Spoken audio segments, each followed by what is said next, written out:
Friends, you never know who you'll touch in life. You never know how or when you'll have an impact or how important your example can be to someone else. My faith helps me understand that circumstances don't dictate my happiness or my inner peace. The chances you take, the people you meet, the people you love, the faith that you have, that's what's going to define you. You have to be who you are in this world, no matter what. At the end of the day, my friends, it's not about what you have or even what you've accomplished. It's about what you've done with those accomplishments. It's about who have you lifted up, who have you made better. It's about what you've given back to those people. I think personally a role model is a mentor, someone who you see on a daily basis and you learn from them. My faith taught me how to forgive. Faith taught me when people present themselves in a certain way, there's probably some backstory or issue or reason for the way that they are acting. It's not you, my friends. It's them. And a lot of times, it's about something that's completely out of their control. Put God first. I've been protected. I've been directed. I've been corrected. I've kept God in my life, and it's kept me humble. I didn't always stick with him, but he always stuck with me. Don't be afraid to think outside the box. Don't be afraid to fail big, to dream big. But remember, dreams without goals are just dreams, and they ultimately fuel disappointment. And understand, to achieve these goals, you must apply discipline and consistency. You'll never see a U-Haul behind a hearse. It's not how much you have in life. It's about what you do with what you have.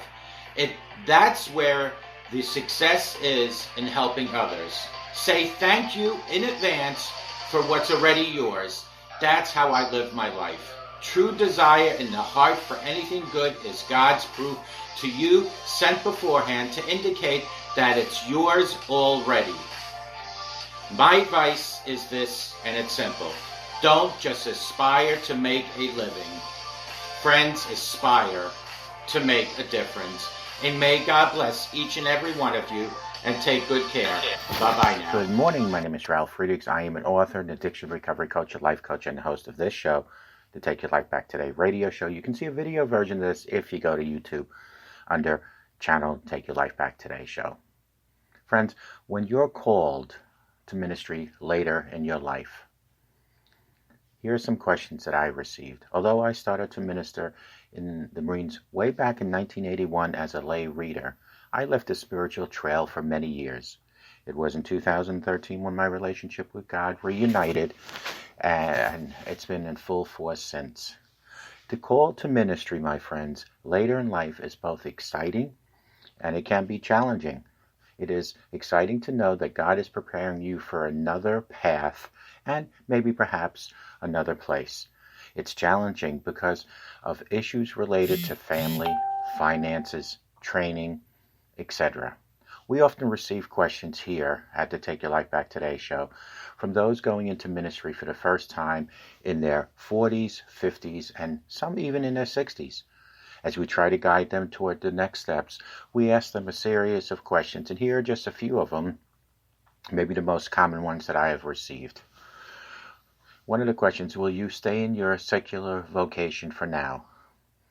The answer to that question obviously has financial implications, my friends, but it also allows the minister to be a pastor or worship leader or an executive pastor or any other position in a church or your ministry.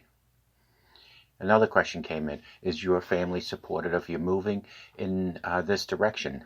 This question is one that is obviously important at any phase of life or decision making.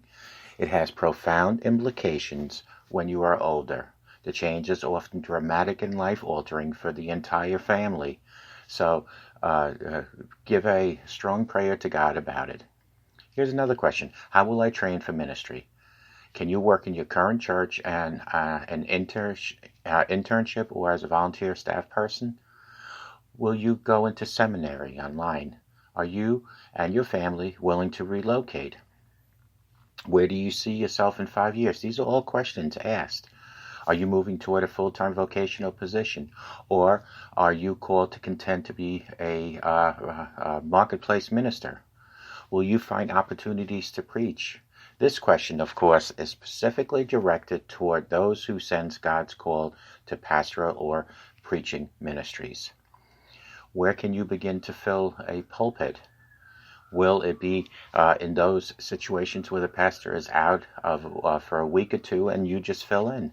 Or can you find an interim or part-time position at a smaller church in the area that you might live in?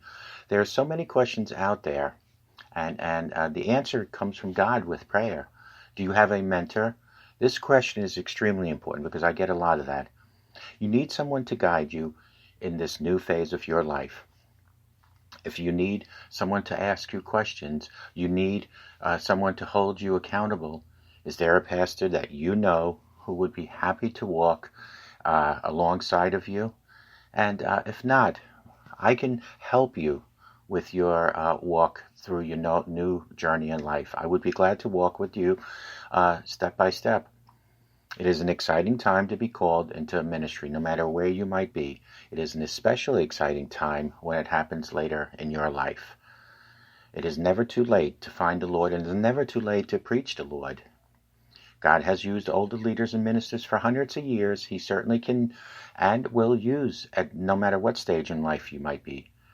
You have my prayers as you embark on this new exciting journey, and I pray that every single step is an exciting one for you. Call me at 844-405-HELP. Together, you and I, we can help each other take our lives back. Be good to yourselves and always be good to each other. And remember, a simple smile to a stranger can help that stranger, and it can change your life. It doesn't matter how old you are to minister. As long as you still have breath and God gives you 86,400 seconds in life, you can minister starting right now. If you have any questions, call me or email me, and may God bless you and walk with you day by day through your new ministry. Bye-bye.